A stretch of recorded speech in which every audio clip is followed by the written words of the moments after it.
everyone, welcome to Research Ready by Doc Lynn. And I'm Doc Lynn. I'm here to guide you to enhance your research skills, whether you're a student or an academician doing your research project. Commonly, ang isang research title ay nagmumula sa pag-aaral ng isang research topic. Pag sinabi nating research topic, very broad ito. Kung anong field na nandoon ka, marami kang research topic na pwedeng pag-aralan. At magbibigay ako ng mga halimbawa ng bawat field na pwede niyong pagkuhanan ng inyong mga research topic. But of course, babalik na naman tayo sa ating unang pag-uusap na dapat ito ay according to your interest in your field. From the research topic, you have to do so many things before you can squeeze your research problem. And from that research problem, pwede tayong makakuha ng title. So, ano ba ang mga dapat tandaan para ma-enhance natin or ma-explore natin at ma-investigate ang ating research topic? Unang-una, kailangan nating i-define ang ating research topic. Kunyari, ikaw ay nasa field ng business, maraming topic na pwede kang i-explore, katulad ng human resource management, ang marketing, ang financial management, economics, entrepreneurship at iba pa. Ito ang mga tinatawag na research topic. They are broad interest or knowledge which you can explore.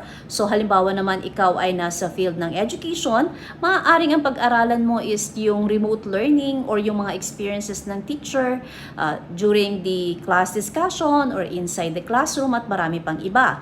Ngayon kung ikaw naman ay nasa field ng public administration, maaari mong pag-aralan ang tinatawag nating e-governance or public health.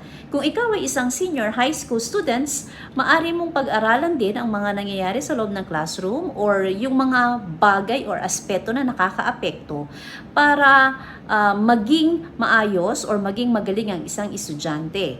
So, pwedeng pag-aralan ng peer tutoring, pwede ring pag-aralan ang interactive learning, yung mga community or stakeholders participation. Ito yung mga tinatawag nating research topic.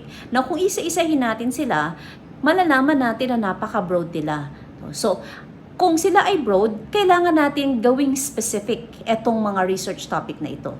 Ang pangalawa naman nating dapat gawin, mag-conduct tayo ng preliminary literature review. So, halimbawa, sa field ng business, human resource management, magbasa tayo ng mga article tungkol sa mga studies na naikandak na tungkol dito at alamin natin kung ano pa yung hindi na i-explore. At tignan din natin ang ating paligid. No? In practicality or yung practical gap na sinasabi natin, maaaring makakita tayo ng mga bagay na pinapractice or merong mga polisiya na ginagawa pero nakikitaan natin ang problema. So pwede rin naman na i-explore natin ang mga literature na nababasa natin. Maaaring merong mga methodologies na nagamit pero hindi pa sapat ang mga metodologiyang ito na maaaring ang iyong pag-aaral or yung study mo ang makakatulong para mapalawig ang results sa paggamit ng ibang methodology or yung tinatawag nating research design. Maari din namang sa pagbabasa mo ng mga literature, makita mo na yung mga theory na ginamit dun sa mga literature na iyon ay hindi sapat ang results or findings na nakita. So, sa pagbabasa ng mga literature review, makikita natin na mayroong problema dito sa mga topic na ito. Sa pagpili ng research topic at paggawa ng research title, hindi lamang natin ito ginagawa, lalo na sa mga estudyante, dahil ito ay isang requirement. Lagi nating tatandaan na ang paggawa ng research or ang pananaliksik ay ang pagsagot sa isang problema or pag-improve ng mga sitwasyon sa ating kapaligiran dahil ito yung ating maiko-contribute. Iba pang example na binigay ko kanina, kunyari sa human resource management, ikaw ay nasa field ng business, ang iyong research topic ay human resource management, anong aspeto ng human resource management ang gusto mong aralin? Maaaring ito ay tungkol sa employee retention. Kasi napapansin mo na sa Pilipinas, kunwari lamang or for example, maraming mga empleyado ang hindi tumatagal sa kanilang kumpanya or sa kanilang pinagtatrabahuhan at gusto mong aralin kung bakit nangyayari ang ganitong sitwasyon. So maaari din namang pag-aralan mo ang tungkol sa marketing, pero anong aspeto ng marketing ang gusto mong pag-aralan? Halimbawa, gusto mo bang pag-aralan ang mga marketing channels or ang e-commerce na meron ngayon dahil usong-uso na ang online or e-commerce? No? So, iyan yung mga bagay na pwede mong aralin. Sa field naman ng education, halimbawa ay Sa loob ng classroom, nakita mo na merong problema at ang isang nakikita mong aspeto ngayon ay ang malawig na paggamit ng digital technologies. So yun yung gusto mong aralin. Marami kang nakikitang problema, lalo na yung accessibility ng mga estudyante pagdating sa digital technologies. Now, pagdating naman sa senior high, maaari mo ding makita yung mga mismatch ng skills at competencies. So, yun yung mga pwede nating pag-aralan. So, from that broad research topic, we are going to zero in on a specific topic which can make up your research title. Let me discuss with you a specific example of how can we come up with a research title out of a research topic. My example a while ago is all about business. And in business, one of the major topics that you can explore is human resource management aside from marketing and any other topics under the sun. Now, from that topic, you have read literature. And from the literature, for example, the problem that you have noticed is employee retention. So, from the employee retention, you might consider it as one of your interests. Now, in this case, I have made here a title, Exploring Strategies for Enhancing Employee Retention at San Jose Corporation. Now, if you are going to look at the title, you have here the interests that you wanted to explore. Particularly, this is the problem that you have seen out of your literature review. But to give you additional information, based from my title, Exploring Strategies for Enhancing Employee Retention at San Jose Corporation, maybe I have made this title because based from my literature review, most of the studies that are conducted on employee retention is using or have used quantitative research.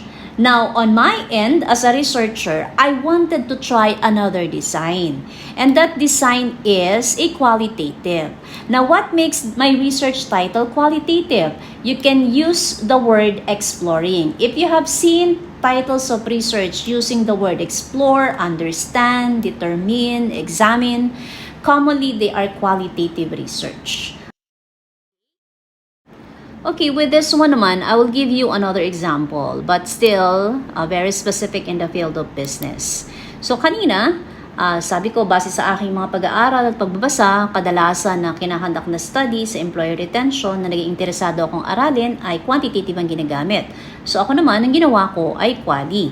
So kung gagamit ako ng quali, sisiguraduhin ko na I have the skills to do qualitative research. Now, in this case naman, kumuha tayo ng research title, gamit naman ang field ng marketing. So, sa field ng marketing, ang gusto kong aralin ay yung tungkol sa tinatawag nating marketing channels. Ito yung particular na interest o yung problem na nakita ko na nagkakaroon ng problema pagdating sa acquisition and retention using the marketing channels. However, ayon sa aking mga nabasa, karamihan sa research na na-publish tungkol dito ay qualitative.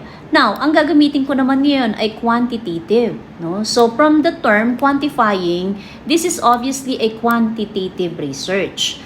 Plus, aside from that, on other research, they are only focused on marketing channels, but they have not mentioned about customer acquisition and retention. So, in my study, what makes it novel or different from the others is that I have included other variables in my study.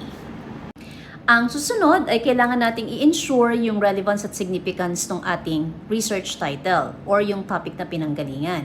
Dapat hindi tayo mawawala sa focus. Dapat meron lang tayong aim. No? Pagkatapos ng ating research, ito yung general objective namin at ito yung gusto naming alamin. Kasi yung general objective nyo or yung title ninyo ang magde-define ng research questions na meron kayo at yung research questions, dun manggagaling ang inyong research design. So dapat sa simula pa lang, very specific na kayo kung ano yung gusto nyong alamin. At dapat alam nyo na rin na kapag katapos maikandak ang inyong study, meron itong contribution. Ano bang implication na meron dito? Ano ba yung problema na kailangan niyang ma-resolve? So ito yung mga dapat nating tandaan habang gumagawa tayo ng research title. After nating ma-ensure na relevant nga yung ating gagawing title sa ating research, galing sa ating research topic, pwede na natin siyang i-frame. So the title can be framed into a declarative statement. So usual na ang inaalaw ng mga schools kung ikaw ay isang estudyante, ang iyong research title ay in a declarative statement form. Pero you will encounter in some research articles that are published, merong mga research title na in interrogative statement or in question form. Some starts with a quote, but it has different formats. But regardless what it is, you still have to frame your research questions based from your research topic. Ngayon, kung nakapag-frame na tayo ng ating working research title, dapat alamin din natin yung feasibility at research scope na aaralin natin. So, pag sinabing feasibility, so ito bang research title na kinuha natin sa isang topic ay abot ng ating kakayahan. So, meron ba tayong resources? Meron ba tayong available data? Hanggang kailan or ano yung time span or ano yung duration na po pwede natin siyang i-conduct? Hindi ba tayo masyadong mahihirapan sa pag-collect ng data?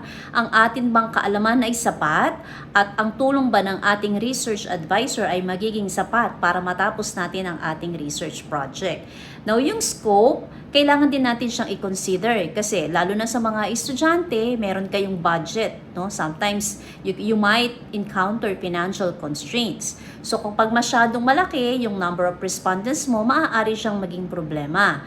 Pwede mo ring i-consider ang iba't ibang design na gagamitin kapag ito yung napili mong research title. Napaka-importante na malaman natin na kapag nakapag-frame na tayo ng ating research title, feasible ba siya? At kakayanin ba ng isang researcher na katulad mo ang mag-conduct ng ganoong klase ng pag-aaral? We are done discussing your research topic. From the research topic, you have come up with your research title. And from your research title, we are going to do now your research questions. Research questions is also commonly known as statement of the problem. But if you are going to read some research articles, they are expressed into our research objectives. So commonly in a thesis or a master's thesis or a dissertation, it is called statement of the problem or research questions. Your research question serves as your specific objectives in order to answer your general objective which is expressed in your research title. Your research questions also or statement of the problem will dictate what kind of research design and data you have to obtain or acquire. Since we are done discussing research topic and a research title, now, tuturuan ko kayo kung paano gumawa ng research questions or sometimes it is termed as statement of the problem. Ang in-explore kong topic, base sa aking example, ay tungkol sa mental health ng college students. And base sa aking mga nabasang literature, ang kailangan kong aralin ay i-explore pa ay kung paano i-improve ang mental health ng college students. At kung mapapansin niyo sa title na ginawa ko, naglagay ako ng proposed output ng study ko. Pero hindi naman ito laging nire-require ng mga schools na kailangan merong output ang research title mo. Pero for some, kailangan naka-reflect din sa title mo kung ano yung output ng study mo. At kung mapapansin din nyo, gumamit din ako ng word na improving. Words such improving, exploring, and others are associated with qualitative research. Maaaring sa aking pag-aaral ng mga literature na nabasa ko, marami sa mga studies na kinandak tungkol dito ay ginawang quantitative. So ako naman bilang isang researcher at meron din akong orientation sa qualitative research, ang gusto kong aralin ay qualitative design sa aspetong ito. Meron akong ditong 3 research questions. Ang tawag dito sa qualitative ay central questions. Pag sinabing central questions, meron pa siyang sub-questions. Pero ang sub-questions ay hindi inire-reflect sa research questions or statement of the problem. Ang mga sub-questions ay ang mga tanong din na naka-anchor sa inyong central question. So in this case, meron tayong 3 central question. Pansinin nyo din ang mga terminologies na ginagamit kapag kayo ay gumagawa ng research questions qualitatively. Specifically, ang tanong dito, what do college students face the most mental health challenges? Pangalawa, what interventions effectively address mental health challenges in college students? At pangatlo, how can colleges and universities better support the mental health needs of their students? Pag nalaman ko na ang mga sagot sa mga tanong na ito base sa aking pag-aaral at base sa design at methods na gagamitin ko, saka pa lang ako makakabuo ng aking proposed output. Punta naman tayo sa example ng quantitative. So kung binigyan ko kayo kanina ng example ng parehong research topic at problem na qualitative, ngayon magdi-discuss naman tayo kung halimbawa ikaw ay isang researcher at mas gusto mo na gawing quantitative ang research topic na ito, so ito yung pwede mong gawin. So the same, ito yung research topic natin, and then ang research problem natin or title, makikita natin na nabago kumpara sa pinakita natin kanina. So ang aking title ngayon ay Quantitative Analysis of College Students' Mental Health, an Input to Evidence-Based Intervention. Uulitin ko, merong pagkakaiba ang paggawa ng title kapag ikaw ay magko-quantitative at magko-qualitative research study. Ang research questions din, pagdating sa quantitative, ay ibang-iba pag ikaw ay gagawa ng research questions, pag ikaw ay gagamit ng qualitative. So kung mapapansin ninyo, dito sa research questions ng quantitative natin, nag-identify tayo ng tinatawag nating variables. So meron tayong mga variables sa bawat problem or research questions na na-identify natin. Because eto mga variables na to ang kailangan nating i-determine or i-analyze. Now, commonly ma'am, saan nanggagaling ang mga variables? Ang mga variables ay nanggagaling base sa mga literature na nabasa nyo or more specifically sa theoretical framework na gagamitin ninyo. At dyan natatapos ang lesson video natin tungkol sa research topic, research title, at research questions. Pero bago natin tapusin ang video na ito, tignan muna natin kung kaya niyong sagutin ng learning assessment.